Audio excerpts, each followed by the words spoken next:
Good afternoon, and I'm sorry I couldn't be with you in person today, but I'd like to share with you a few thoughts on the future of our country, because we are nearing an election of generational importance. This election will determine whether we run toward our past or we run toward our future. It will determine whether our people are equipped to meet the challenges and seize the opportunities of the 21st century, or whether they will be hamstrung by yesterday's leaders and yesterday's ideas. It will determine whether our children owe a debt of trillions of dollars because we clung to broken and outdated big government ideas, or whether they feel a debt of gratitude toward our generation for saving the American dream the way we feel towards our own parents. And it will determine whether America remains the greatest nation on earth, or whether it becomes just like every other nation. You are here today because you want to preserve America's status as an exceptional nation.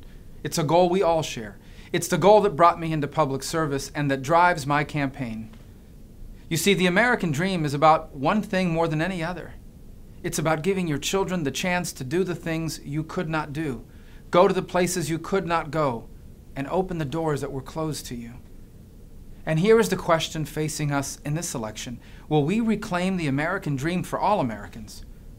Or will we become the first generation in history to leave our children worse off than our parents left us? The problem with Hillary Clinton's idea is that they play by the rules of yesterday's economy.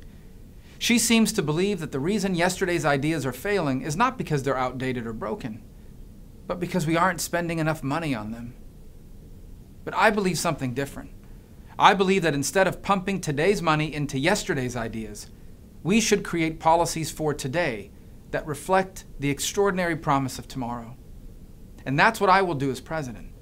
And if we act together, grounded by the lessons of our history, but inspired by the promise of our future, together we will create a new American century.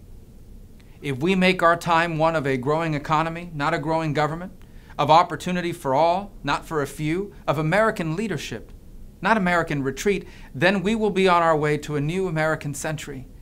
If we create a new higher education system that teaches the new skills needed for the new economy, a system that caters to all of our people, from the busy single mom to the struggling young American to the older adult in need of new training, a system that graduates our people with degrees that lead to jobs without debt that shackles them for decades. If we do these things, then we will be on our way to a new American century. If we acknowledge that family, not government, is the most important institution in society, that what happens in your house and my house can be every bit as important to America's future as what happens in the White House, then we will be on our way to a new American century. Working together, we can achieve all of this in our time. This is not just a dream, this is the American dream. And it will be as real in this century as it was in the last. And so thank you for being at this conference. God bless you. And God bless our country, the United States of America.